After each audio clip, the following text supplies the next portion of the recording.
Live from the 412, it's Platt's Point of View, y'all. Let's go. What's up, everybody? I'm Platt, and this is Platt's Point of View, where I give you my points of views on sports locally and nationally. I honor the old school and new school in the old school, new school segment. I got the high school spotlight, and later on, I'll tell you who needs to turn up and get lit. So let's get started. We got 5 college freshman phenoms. Man, I'm just so happy that there's going to be college hoops this year. Well, that there is college hoops this year, and it will be an NCAA tournament. With that being said, here's a few freshmen who's been pretty darn good this season. And, check these guys out because these guys are fire. Let's start off with Arizona State shooting guard, Josh Christopher. He's about 6'5". He's a swing man. He averages 15 points a game, 5 rebounds, and 1.3 steals. He's a gifted scorer and finisher with crazy hops who can create off the dribble. With James Harden's blessings, he wears number 13, Harden's old number at Arizona State. And Josh Christopher has not disappointed. So you check out Arizona State, Joshua Christopher is the man. Yeah, he'll probably go NBA this year, more than likely. Next up, you got a Gonzaga combo guard, Jalen Suggs. He's about 6'4". He's averaging 14 points, 5 rebounds, 5 assists. He's shooting 51% from the floor, and he's a 35% three-point shooter. Suggs is a steady combo guard who seems to play his best when the lights are on. In his college debut against Kansas, he had 24 points, 8 assists, 4 rebounds, and plus 2 steals. Then, against Iowa and Luke Garza and them boys, Suggs put up 27 points, 7 rebounds, 4 assists, and 3 steals. Suggs has an offensive rating of 111, and his 26.8% assist rate ranks in the top 100 nationally. Suggs is must-see TV. Not to mention, he was a 5-star recruit as a quarterback coming out of high school. What an athlete. Check him out, Jalen Suggs, Gonzaga. Next, you got a USC big man, Evan Mobley. He's 7 foot. He's averaging about 16 points a game, 8 rebounds, 3 blocks. He's shooting 58% from the floor, and he's a 35% three-point shooter. He's a very athletic big man who seems to have tons of energy. He runs the floor well, and he can finish around the basket.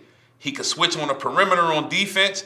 He's a gifted shot blocker and a very underrated passer. He can also step out and hit the three-pointer occasionally. He has a nice touch around the hoop with a 7'4" wingspan. With his blend of size, athleticism, and shot blocking ability, Mobley could be a top 5 pick in the 2021 NBA draft. Some scouts say the next Anthony Davis. Check him out. Next up, you got my guy. This is my guy right here. Oklahoma State point guard Cade Cunningham. 6'7". He's averaging about 17 points, 6 rebounds, 4 assists. He's shooting 45% from the floor. He's a 38% three-point shooter and an 81% foul shooter. He's the most highly touted prospect of the 2020 class. Cunningham has lived up to his billing as the number 1 recruit this season, and he's probably the leading candidate for numerous Freshman of the Year awards. The 6'7" guard leads his team in scoring and is tied for first in assists. Cunningham is a smooth perimeter player with handles and has the skill set to score on all 3 levels. He might be the number 1 pick. I love Cunningham a lot. Next up, you got a Duke small forward shooting guard, Jalen Johnson. He's averaging about 12 points, 7 rebounds, 2 assists. He's shooting 55% from the floor. He's a versatile scoring forward with point guard skills.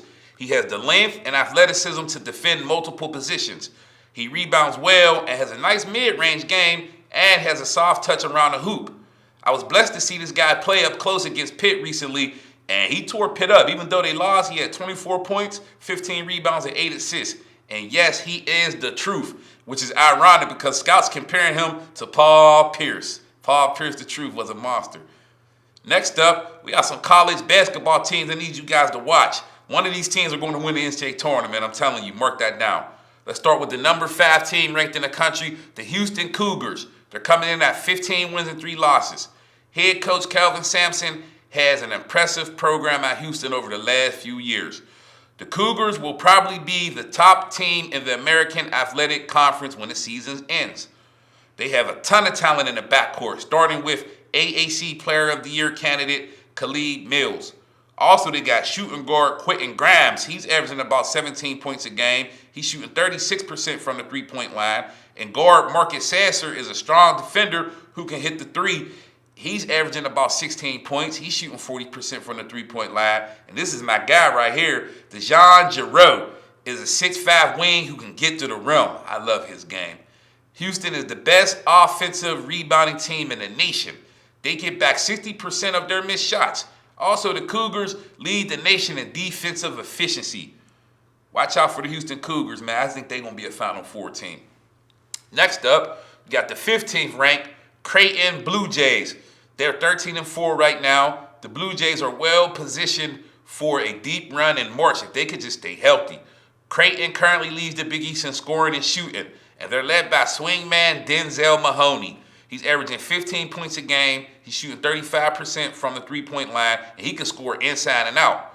Also, they got a shooting guard, Mitch Ballick. He's an excellent three-point shooter at 37% from the three-point line. He takes care of the ball. He led the Big East in assist-turnover ratios last year, and he's been pretty steady this season.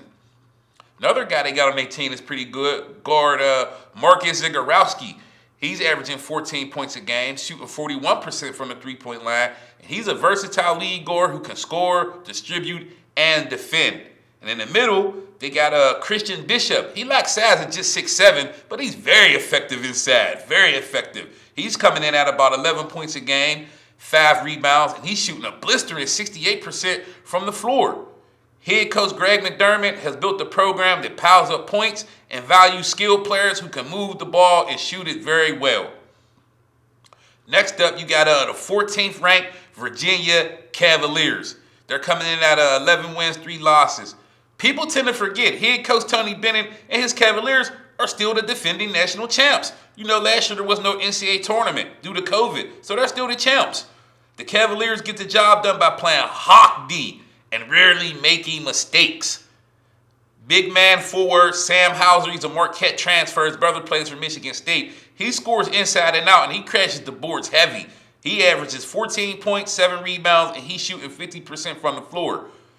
Big man Big man Jay Huff, he's about 7'2", is very efficient. He's averaging 13 points per game, 6 rebounds, and he's shooting 63% from the floor. And for a big man, he's shooting 88% from the free throw line. He also averaged 2.5 blocks a game. Another guy they got that helps out the Virginia Cavaliers, Rice transfer, 6'9" swingman Trey Murphy III. He's averaging 10 points a game, 51% from the floor, 48% three-point shooter. These 3 guys make up 56% of Virginia's scoring. The Virginia Cavaliers have limited 11 opponents to 64 or fewer points. They forced 9 shot clock violations. Head coach Tony Bennett, Virginia's team, have led the nation in scoring defense 7 times and finished in the top 5 nationally 11 of the last 14 seasons. Beware of Virginia and that sweltering hawk defense. Next up, you got Gonzaga. Gonzaga's 19-0. Head coach Mark Few, they're number 1 in the country. Head coach Mark Few has the Zags looking like the real deal. They're definitely a title contender come March. The question is, will they go undefeated? That remains to be seen. But the Bulldogs have guys at every position who can step in and contribute. The Bulldogs look unstoppable. Led by Player of the Year candidate Corey Kispert. He's averaging 20 points a game, 5 rebounds, shooting 58% from the floor. He's a blistering 49% three-point shooter, and he's shooting 89% from the foul line. He reminds me of a right-handed Chris Mullin. Also, combo guard, I just talked about him, Jalen Suggs is one of the best freshmen in the nation. The other guard they got is Joel Ayayi. He's a heck of a rebounder. He's a triple-double threat every game. Gonzaga is very likely to enter the NCAA tournament undefeated. It wouldn't surprise me if they go undefeated and win the NCAA tournament. Stay tuned. Let's go shift gears and go to the NBA. Let's talk about the Phoenix Suns. The Phoenix Suns are a young team on the rise, led by crafty veteran point guard Chris Paul and a host of talented young ball players. My guy, swingman Mikal Bridges, he's balling out of control right now. He made a good improvement. Big man DeAndre Ayton, he's improved from his rookie year. You got sharpshooting sniper Cam Johnson. He's been playing decent all season. And even the NBA's best dancer, backup point guard Cameron Payne, who's actually doing more balling than dancing these days. Shooting guard Devin Booker, he's a certified star in the making. The Suns are still a work in progress, and I'm optimistic that once Phoenix rounds into shape, there'll be a real problem in the Western Conference. Look out. Next up, you got how about New York Knicks forward Julius Randle? He's been balling out. Julius Randle finally has a coach that believes in him, Tom Thibodeau. Randle is having a career year. He's probably the top candidate for most improved player. Despite facing a lot of double teams, Randle was averaging 22 points, 11 rebounds, 6 assists, and he's shooting 36% from the three-point line. His assist average has doubled. He's coming into his own as a scorer, playmaker, and rebounder. I love Julius Randle's game, man. Check that boy out, man. He's very underrated. Hopefully he can be an NBA All-Star. Next, you got to check out Chicago Bulls shooting guard Zach LaVine. LaVine's averaging 27 points, 5 rebounds, 5 assists. He's shooting 51% from the floor. He's a 41% three-point shooter, and he's an 87% foul shooter. He's one of the most elite scorers in the NBA. This guy gets overlooked a lot. He gets straight buckets. He should be an NBA All-Star this season, which will be his first, which is crazy. Don't sleep on Zach LaVine. He's coming. Next up, you got I'm so Brooklyn. We needed opportunities, so we took them. The Brooklyn Nets. The Nets made headlines acquiring shooting guard James Harden from Houston, creating that major buzz around the NBA, and a new big three, Kevin Durant, Kyrie Irving, and James Harden, which is awesome. But the question remains, can they play enough defense to reach their full potential, which is the NBA Finals? They're averaging 127 points per game, but they also give up the most points at 125. Also, defensive rebounding looks like a major weakness. Teams are killing the Nets on the defensive glass. Head coach Steve Nash and assistant coach Mike D'Antoni ran the same running gun offense in Phoenix and Houston, and the results, no NBA title. But KD, Kyrie, and Harden are a different breed. But I think another trade is necessary for them to reach their goal. Now let's talk about some NBA rookies. You got how about my guy, point guard LaMelo Ball for the Charlotte Hornets. He's averaging 12 points per game, 6 rebounds, 6 assists. He was recently the Eastern Conference Rookie of the Month for December and January. Ball has been remarkable so far this season. LaMelo Ball leads all rookies in total points, rebounds, assists, and steals. Ball made history as the youngest player to ever get a triple-double in the NBA. Ball has been nothing but a positive impact on the Hornets. His passing is very flashy, but it's effective. His rebounding is great, and it's a consistent asset. LaMelo Ball just got cut down on his turnovers, and I think that will come in due time. LaMelo Ball is my favorite to win Rookie of the Year. Watch. Next, you got center James Wiseman from the Golden State Warriors. Wiseman's averaging 12.6 rebounds, 1.5 blocks. He's shooting 50% from the floor, and he's a 42% three-point shooter. Wiseman has provided an instant spark for the Warriors. He's shown he can go coast to coast, which he has done several times, and that's very impressive. He's adjusted from being a starter to coming off the bench. Wiseman in transition is a show. He's dunking on everybody. Ask Bol, the Nuggets big man. He's looked good on offense, even hitting threes. At 42%, like I said. At 19, he's improving every game, which is scary. He's currently out with a wrist injury, but he should be back in a few weeks. Next up, we got another guy I really like, point guard Tyrese Halliburton from the Sacramento Kings. Halliburton's averaging 10 points, 3 rebounds, 5 assists. He's shooting 50% from the floor. He's a 49% three-point shooter. He was the Western Conference Rookie of the Month for December and January. While most rookies are inefficient, Halliburton has been a total opposite. Halliburton seems to have a special feel for the NBA game. He showed a unique skill set at Iowa State, which has translated to the NBA. Halliburton is a good spot-up shooter with deep range. His shot is kind of unorthodox, but it works for him. He has a 3.7 to 1 assist to turnover ratio. He fits in perfect with point guard De'Aaron Fox and Buddy Hield. Halliburton has taken nearly 60% of his shots from three-point range, and he's hitting half of them. So that's pretty amazing, man. Then also, you got other rookie notables who've been doing good, man. You got Celtics point guard Peyton Pritchard and Magic point guard Cole Anthony are the only two rookies to hit game winners so far this season. And shooting guard Anthony Edwards, he's flashed some explosiveness, and he looks like he belongs too. He's averaging 13 points a game for the Minnesota Timberwolves. Let's go to our high school spotlight. You get a chance, well, you're probably not going to get a chance because of COVID. They don't really be letting no fans in these games. But you got Aquinas Academy point guard Vinny Cagini. He's a sophomore. He's averaging 38 points a game. Last season, he averaged 34 points a game. As a freshman, recently, Cagini became the fastest player in Whippio history to reach 1,000 points in 29 games. Valley legend Tom Pickens needed 42 games to reach 1,000 points as a sophomore. Cagini scored 46 points last Saturday against Portersville Christian, giving him 1,081 points for his career. Cagini has two 50-point games this season so far, 55 points against Nazareth Prep and 52 points against St. Joseph.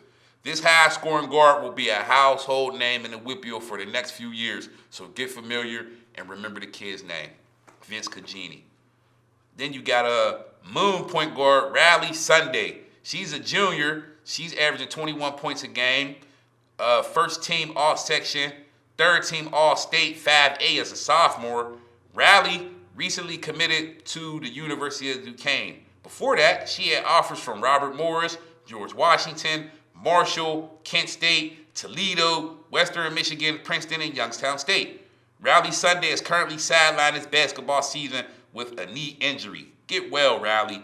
Riley is a tough scorer first point guard who is strong and physical. She likes to get her teammates involved, and she takes pride in her solid defense. And last but not least, I just want to give a shout out to City League Football Player of the Year, Darius Bruce from Westinghouse High School. He recently committed to IUP to play football and further his education.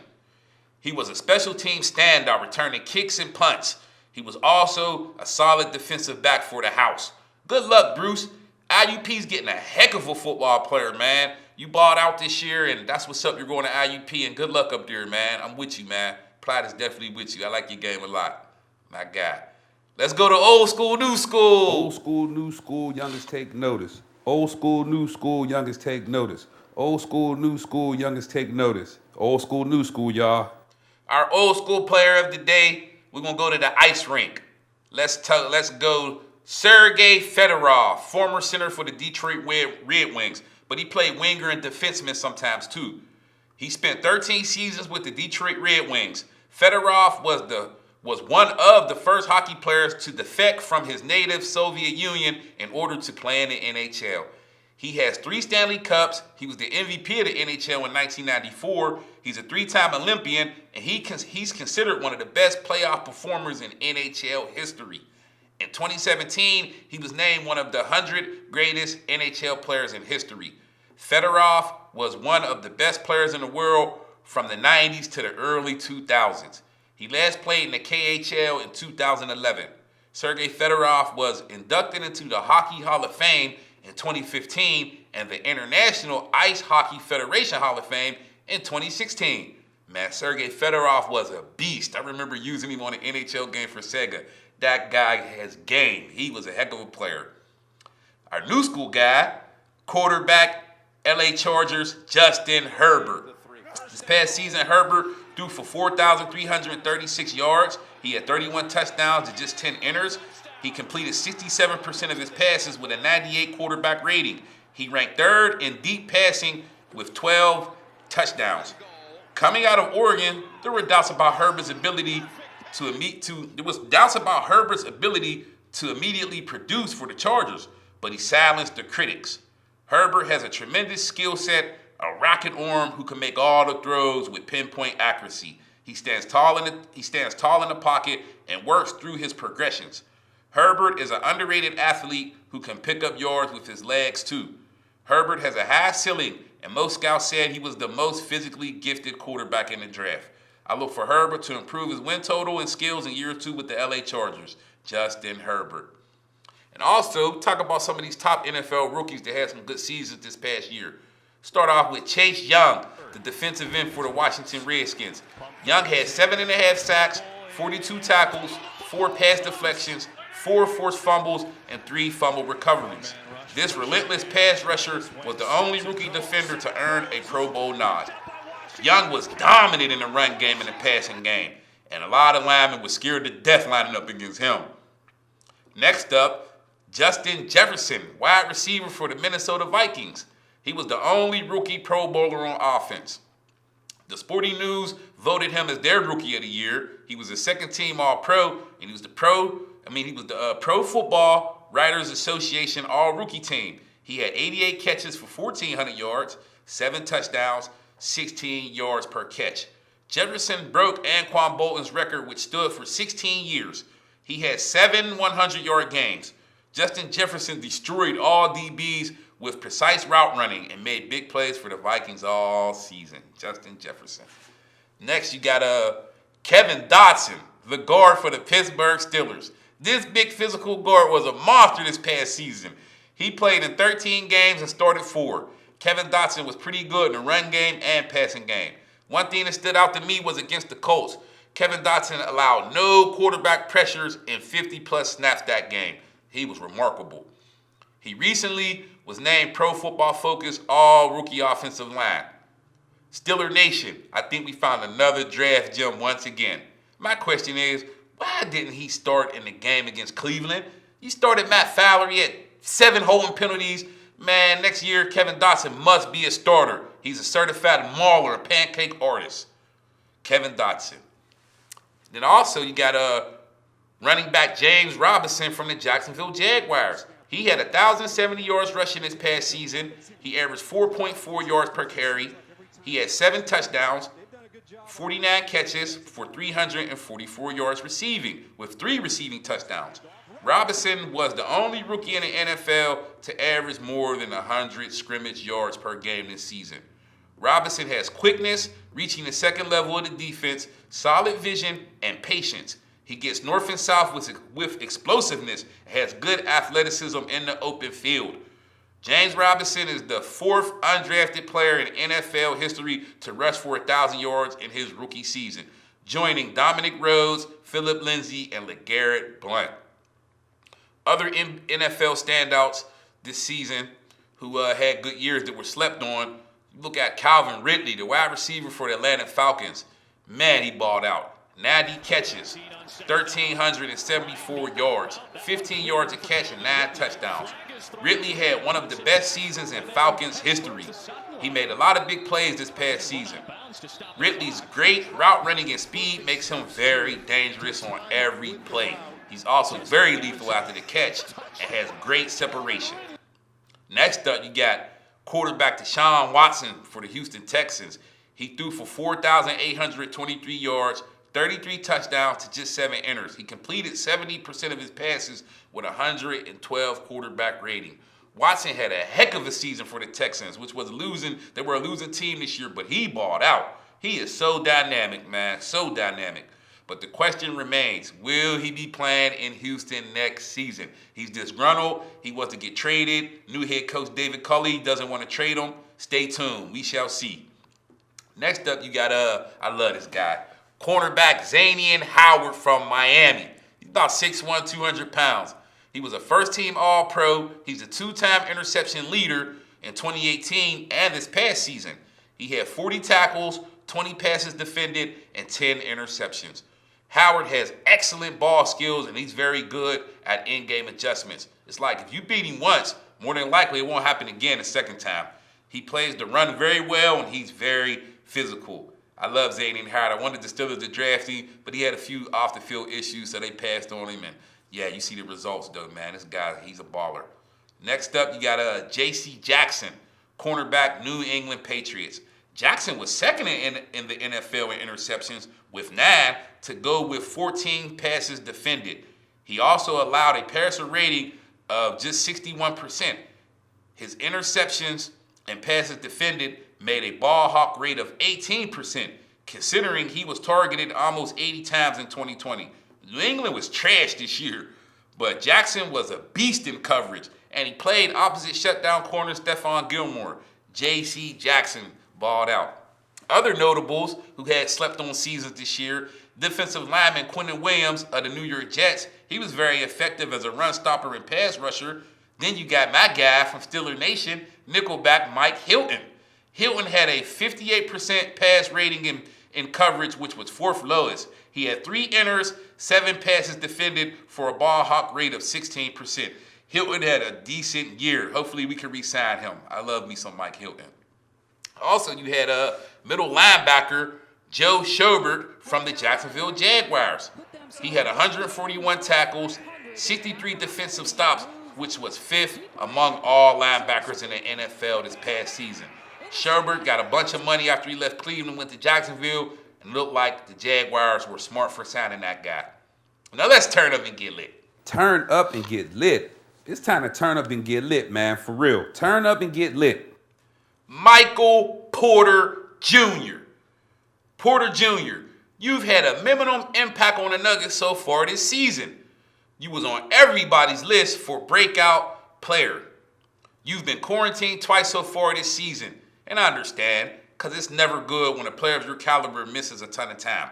But this is supposed to be the year you establish yourself and you get chemistry with Jokic and Jamal Murray as a full-time starter. There's still plenty of time, but so far, Porter Jr. has been a disappointment. Get healthy and step it up, man. You're way too talented, and I know you can overcome these minor setbacks. Let's go, Porter Jr. It's time to become the player I know you can be. So turn up and get lit, Michael Porter Jr. for the Denver Nuggets. Thank you. And that's about it for Platt's Point of View. And we'll catch you on the next episode for the Super Bowl preview, guys. Thanks for joining me. Out.